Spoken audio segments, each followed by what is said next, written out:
السلام علیکم ناظرین اکرام، آج کل سوشل میڈیا پر خوب چرچے میں رہنے والے ڈاکٹر عامر لیاقت حسین جو چند روز قبل 9 جون 2022 کو کراچی میں اپنی رہائش گاہ سے مردہ حالت میں پائے گئے۔ ڈاکٹر صاحب کی اچانک موت پر کئی سوال اٹھ رہے ہیں کہ ان کو قتل کیا گیا ہے۔ عامر لیاقت صاحب جنہوں نے چند روز قبل پی ٹی آئی سے استعفیٰ دیا، اسی دن سے انہیں شدید مخالفت کا سامنا تھا۔ ان کے پہلے سے بھی کئی سیاسی مخالفین تھے۔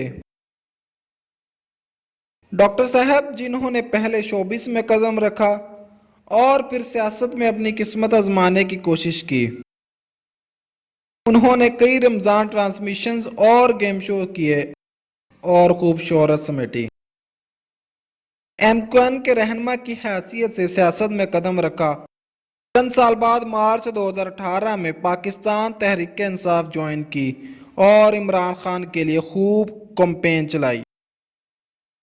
کراچی سے جیتے اور پارلیمنٹ میں اپنی جگہ بنائی۔ جو ڈاکٹر صاحب شہرت پاتے گئے، ساتھ ساتھ مخالفین بھی لیتے گئے۔ ڈاکٹر صاحب دوسروں کے خلاف کھل کر بولتے تھے، یہی بات لوگوں کو ناپسند تھی۔ چند ماہ قبل ان کی دانیہ شاہ سے تیسری شادی ہوئی۔ 19 سالہ دانیہ شاہ جو کہ ایک پسماندہ علاقے سے تعلق رکھتی تھی، ڈاکٹر صاحب نے ان سے پسند کی شادی کی۔ ابھی چند ماہ گزرے ہی تھے کہ دانیہ شاہ کا ایک بیان آتا ہے جس میں وہ عامر لیاقت حسین پر تشدد کے الزام لگاتے ہوئے خلا کا مطالبہ کرتی ہیں۔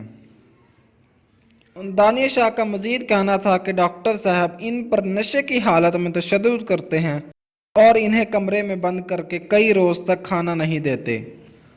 وہ خود بھی نشہ کرتے ہیں اور مجھے بھی نشہ کرنے پر مجبور کرتے ہیں۔ یہ خبر جنگل میں آگ کی طرح پھیل گئی۔ ڈاکٹر صاحب پر سوال اٹھنے لگ گئے۔ عامر لیاقت ان الزامات کا سامنا کرتے ہوئے کہتے ہیں کہ یہ ان کے خلاف ہونے والی محض ایک سازش ہے۔ سیاسی مخالفین اپنا بدلہ لینے کے لیے ہتھ کنڈے آزما رہے ہیں۔ انہوں نے میری بیوی پر دباؤ ڈال کر یہ بیان لیے ہیں۔ ان دنوں عامر لیاقت کا پی ٹی آئی چھوڑنے کے بعد زرداری سے ہاتھ ملانے کی خبریں گردش کر رہی تھی۔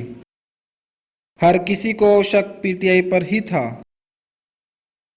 اسی دوران دانیہ شاہ ڈاکٹر صاحب کی نازیبا ویڈیو بھی وائرل کر دیتی ہیں۔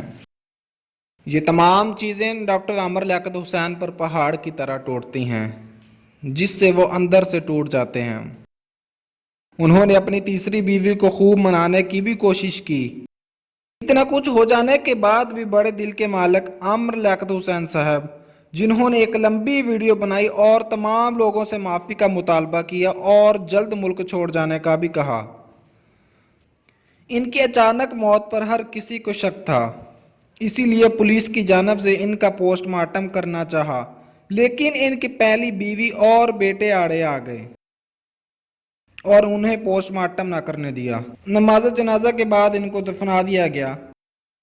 10 روز بعد کراچی کی عدالت سے ڈاکٹر صاحب کی قبر کشائی کر کے پوسٹ مارٹم کرنے کا حکم جاری ہوا۔ ہر کوئی اس فیصلے پر حیران ہے۔ کئی لوگوں کا ماننا ہے کہ عدالت کو اپنا فیصلہ واپس لینا چاہیے اور کچھ لوگوں کا ماننا ہے کہ پوسٹ مارٹم کیا جائے اور اگر قتل ثابت ہوتا ہے تو گناہگار کو سزا دی جائے۔ اب اللہ بہتر جانتا ہے کہ اتنے روز بعد میت کو یوں اذیت دینا جائز ہے کہ نہیں۔ اگر قتل ثابت ہو بھی جاتا ہے تو ہمارے ملک کا نظام ایسا ہے کہ فیصلے کی طرح طاقتور ملزم بآسانی بری ہو جائے گا۔